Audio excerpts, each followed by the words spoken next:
और सबसे पहला वेश्याघर खोला सन 1760 में प्लासी के युद्ध के बाद कलकत्ता में। कलकत्ता में एक बहुत बदनाम इलाका कहा जाता है जिसको भारत सरकार रेड लाइट एरिया कहती है और उसका नाम है सोनागाछी। ये सोनागाछी का रेड लाइट एरिया है। आपको सुनकर बहुत अफसोस होगा, दुख होगा, ये अंग्रेजों का बसाया हुआ है और अंग्रेजों का बनाया हुआ है। अंग्रेजी दस्तावेज और रिकॉर्ड्स को पिछले कई वर्षों से मैं देख रहा हूं, समझ रहा हूं। 1760 के पहले हिंदुस्तान के किसी भी शहर में, किसी भी गांव में, कहीं भी वेश्याघर नाम की कोई चीज नहीं हुआ करती थी। तो आप बोलेंगे मुस्लिम शासकों के जमाने में क्या होता था?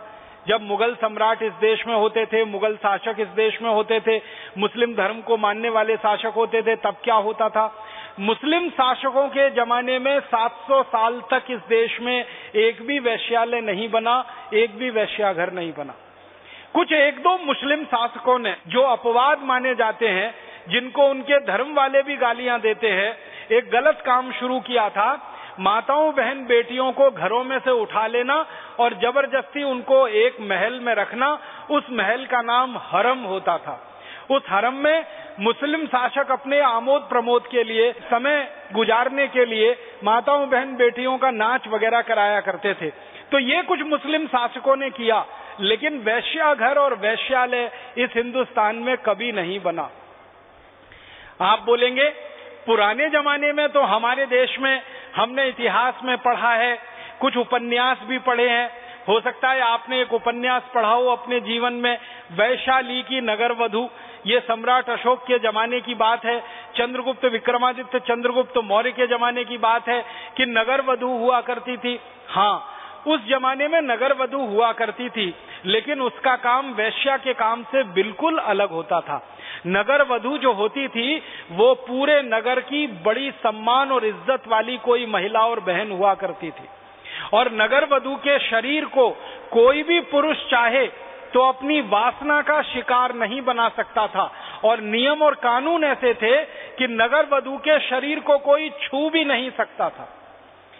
आप बोलेंगे फिर ये नगर वधू होती किस लिए थी? ये नगर वधू हुआ करती थी समाज के लोगों को संगीत की तालीम देने के लिए, शिक्षा देने के लिए, जैसे नृत्य सिखाने के लिए, जैसे गायन सिखाने के लिए, जैसे वादन सिखाने के लिए। वो संगीत की कला में बहुत निपुण कलाकार हुआ करती थी और उनके द्वारा संगीत शिक्षण और प्रशिक्षण का काम चला करता था।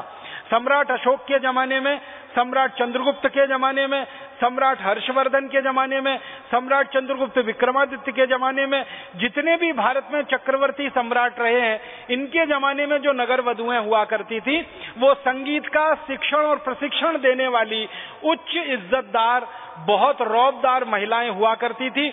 वो अपने शरीर का सौदा करने वाली सामान्य वेश्याएं नहीं हुआ करती थी। तो नगर वधू एक अलग बात थी, हरम में महिलाओं का रहना बिल्कुल अलग बात थी। अंग्रेजों ने क्या किया? भारतवासियों के चरित्र को पूरी तरह से खत्म कर देने के लिए सबसे पहली बार एक वेश्याघर खोल दिया, और वो वेश्याघर सोनागाछी का कलकत्ता का वेश्याघर बन गया। अंग्रेजों ने वहां क्या किया? 1757 के प्लासी के युद्ध के बाद रॉबर्ट क्लाइव ने कलकत्ता को लूटा। इतिहास में आपने पढ़ा होगा, उस रॉबर्ट क्लाइव ने न सिर्फ कलकत्ता के धन संपत्ति को लूटा, बल्कि जिन घरों में वो गया उन घरों की माताओं बहन बेटियों की इज्जत और आबरू को भी लूटा। और ऐसे सैकड़ों घर थे जहां अंग्रेज घुस गए और उन्होंने हमारी मां बहन बेटियों की आबरू को तार तार कर दिया।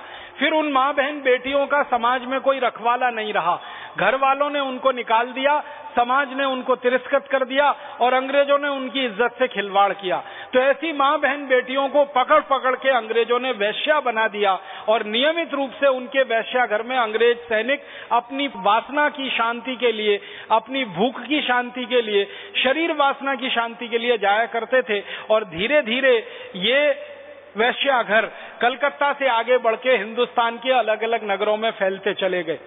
अंग्रेजों ने जहां जहां कब्जा किया, जैसे कलकत्ता में, जैसे पूना में, जैसे पटना में, जैसे दिल्ली में, जैसे मुंबई में, मद्रास में, बेंगलोर में, हैदराबाद में, सिकंदराबाद में, ऐसे 350 बड़े शहरों में अंग्रेजों ने कब्जा करके अपनी छावनियां बनाई, और हर छावनी में अंग्रेजों ने एक एक वेश्याघर बना दिया। पहले क्या होता था, इन वेश्याघरों में दूसरे देशों से गुलाम बनाकर लाई गई लड़कियां रखी जाती थी।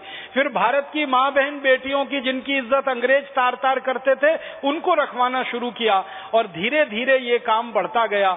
और बहुत दुख और अफसोस की बात है कि हजारों भारतीय मां बहन बेटियों को अपनी इज्जत गंवाकर, अपनी अस्मत गंवाकर अंग्रेजों की इस क्रूरता का शिकार होना पड़ा, अंग्रेजों की पिपासा का शिकार होना पड़ा और उनको मजबूरी में ये वैश्या धर्म अपनाना पड़ा।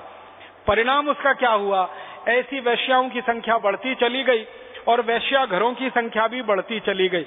अब मुझे बहुत अफसोस है और मेरे मन में हमेशा ये आता है कि अंग्रेज चले गए 15 अगस्त 1947 को, तो वैश्यावृत्ति खत्म होनी चाहिए थी। अंग्रेजों के जाने के बाद ये गलत काम इस देश में बंद होना चाहिए था, क्योंकि अंग्रेजों ने अपनी शरीर पिपासा को शांत करने के लिए ये सारा दुष्कर्म शुरू किया था, तो अंग्रेजों के जाने के बाद इसे क्यों चलते रहना चाहिए। लेकिन बहुत दुख और अफसोस की बात है कि अंग्रेजों के जाने के 62 साल के बाद भारतीय लोगों का नैतिक और चारित्रिक पतन करने वाला ये वैश्यावृत्ति का काम और तेजी से बढ़ गया है और तेजी से फल फूल रहा है और ज्यादा बड़े पैमाने पर वैश्या घर खुल रहे हैं और ज्यादा बड़े पैमाने पर हमारी मां बहन बेटियों को मजबूरी में इस व्यापार में धकेला जा रहा है। आंकड़ों में अगर मैं बात करूं तो आपको सुनकर हैरानी होगी, 1760 में अंग्रेजों ने जो पहला वैश्याघर खोला था उसमें 200 के आसपास वैश्याएं हुआ करती थी। अब आजादी के 62 साल के बाद इस देश में अंग्रेजों के जाने के बाद जब काले अंग्रेजों का शासन आ गया है, माने भ्रष्ट भारतीय नेताओं का शासन आ गया है, तो सरकार के आंकड़ों के अनुसार लगभग 20,80,000 माताएं बहनें वैश्यावृत्ति के काम में लग गई हैं। अंग्रेजों के पहले या अंग्रेजों के समय में 200 माताएं बहनें मुश्किल से इस काम में थीं। अब अंग्रेजों के जाने के 62 साल के बाद 20,80,000 माताएं बहनें इस वैश्यावृत्ति के काम में हैं। और गैर सरकारी आंकड़ों की अगर बात की जाए, जो संस्थाएं वैश्याओं के उद्धार के लिए काम करती हैं, वैश्याओं को इस वैश्यावृत्ति से बाहर निकालने के लिए जो संस्थाएं भारत में काम करती हैं, उनके आंकड़ों को अगर मैं आपको बताऊं तो उनका कहना है कि भारत में करीब 1,50,00,000 से ज्यादा माताएं बहनें हैं जिनको मजबूरी में ये वैश्यावृत्ति का काम करना पड़ रहा है। उनकी मजबूरी क्या है? एक मजबूरी है सबसे बड़ी कि उनका पति शराबी, एक मजबूरी दूसरी उनकी सबसे बड़ी कि उनका पति उनको मारता पीटता है। आप जानते हैं हमारे देश की मां बहन बेटियों के साथ घरेलू हिंसा बहुत बड़े पैमाने पर होती है।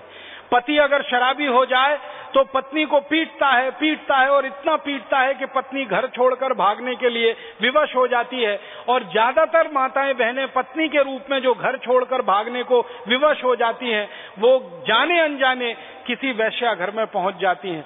तो हमारे देश में 1,50,00,000 से ज्यादा माताएं बहनें जो गैर सरकारी आंकड़ों के अनुसार वैश्यावृत्ति के काम में लगी हुई हैं, उनमें से 34% माताएं बहनें ऐसी हैं जो अपने शराबी पति के दुष्कर्म के चलते, शराबी पति से मार खाते खाते, पिटाई खाते खाते मजबूर होकर, परेशान होकर घर छोड़कर भागी हैं और इस काम में लग गई हैं। इसका मतलब उन्होंने अपनी इच्छा से ये काम नहीं स्वीकार किया है, इसका मतलब उन्होंने अपनी सद्भावना से इस काम में अपने को नहीं लगाया है। उनकी एक बहुत बड़ी मजबूरी है जिसने उनको मजबूर किया है इस काम में लगने के लिए। और इससे भी ज्यादा दुख की बात है कि इन 1.5 करोड़ माताओं बहनों में 18 साल से कम उम्र की माताओं बहनों की संख्या 30% से ज्यादा। 18 साल से कम उम्र की बहनें, बेटियां 30% से ज्यादा हैं जो इस वैश्यावृत्ति के रैकेट में धकेली गई। आपको मालूम है कि एक बहुत बड़ा ये रैकेट चलता है। मैंने उड़ीसा में बहुत बार प्रवास किया है। उड़ीसा में काफी गरीबी वाला इलाका है। हिंदुस्तान के सबसे गरीब इलाकों में कालाहांडी, हिंदुस्तान के सबसे गरीब इलाकों में बोलांगीर, हिंदुस्तान के सबसे गरीब इलाकों में ढेंकानल, ऐसे कई जिले, 6-7 जिले। आपको मालूम है भारत के सबसे गरीब जिलों में से 6 जिले उड़ीसा में ही पड़ते हैं। और इन 6 जिलों में कई गांवों में मैं गया हूं एक सर्वेक्षण करने के लिए। तो वहां क्या होता है, गरीबी के कारण कोई भी बाप, कोई भी मां अपने बेटी और बेटे को बेच देने के लिए मजबूर होते हैं। बेटी बिक जाती है तो वैश्या घर में पहुंच जाती है, बेटा बिक जाता है तो किसी के घर में नौकर बन के पहुंच जाता है। तो उड़ीसा के गरीबी के वाले इलाके से झारखंड के गरीबी वाले इलाके से, बंगाल के गरीबी वाले इलाके से, आसाम के गरीबी वाले इलाके से और उत्तर पूर्व के गरीबी वाले इलाके से और भारत के अन्य गरीबी वाले इलाकों से मां बहन बेटियों को मजबूरी में जो माता पिता बेच रहे हैं और दलाल लोग उनको खरीदकर वैश्या घरों में लाकर डाल रहे हैं, ये दूसरा बहुत बड़ा दुष्चक्र है जो हमारे देश में ये चल रहा है। और एक तीसरा बड़ा दुष्चक्र हमारे देश में है कि बहुत सारी माता बहन बेटियां जिनको पैसे की इतनी ज्यादा आकांक्षा हो गई है कि थोड़े से खर्चे में उनका जीवन नहीं चलता, उनको बहुत ज्यादा पैसा चाहिए अपना जीवन चलाने के लिए, बहुत ज्यादा पैसा चाहिए खर्च चलाने के लिए, जिनके खर्च 1000, 2000, 5000 में पूरे नहीं होते, जिनके रोजमर्रा के खर्च हजारों में होते हैं, 10, 15, 20 हजार से कम में जिनका जीवन नहीं चल सकता, ऐसी मां बहन बेटियों ने इच्छा के साथ इस पेशे में अपने को डाल दिया है और उनको हम एक अंग्रेजी शब्द से संबोधित करते हैं, कॉल गर्ल्स।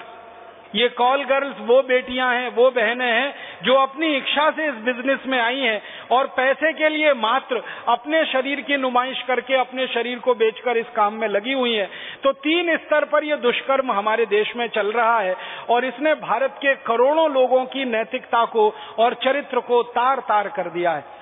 पहले जिन वैश्या घरों में अंग्रेज सैनिक जाया करते थे अपने शरीर की आग को शांत करने के लिए, अब उन्हीं वैश्या घरों में हमारे भारतवासी जा रहे हैं अपने शरीर की आग को शांत करने के लिए। और जो जा रहे हैं वो चरित्र और नैतिकता में गिरते ही चले जा रहे हैं, डूबते ही चले जा रहे हैं। उनके पैरों में इतनी ताकत नहीं है, उनके संकल्प में इतना दम नहीं है कि समाज के दूसरे लोगों के साथ कदम से कदम मिलाकर चल सकें। तो ये एक दूसरा बड़ा दुष्चक्र हमारे देश में है, शराब के बाद वैश्यावृत्ति का, जिसमें हम काफी कुछ डूब गए हैं और करोड़ों भारतवासी इसमें शिकार हो गए हैं। तो मैं आप सभी को भारत स्वाभिमान की तरफ से एक अपील करना चाहता हूं कि हमको शराबबंदी का जैसे आंदोलन चलाना है, वैसे ही इस वैश्यावृत्ति को खत्म करने का भी आंदोलन चलाना पड़ेगा। आज नहीं तो कल, कल नहीं तो परसों।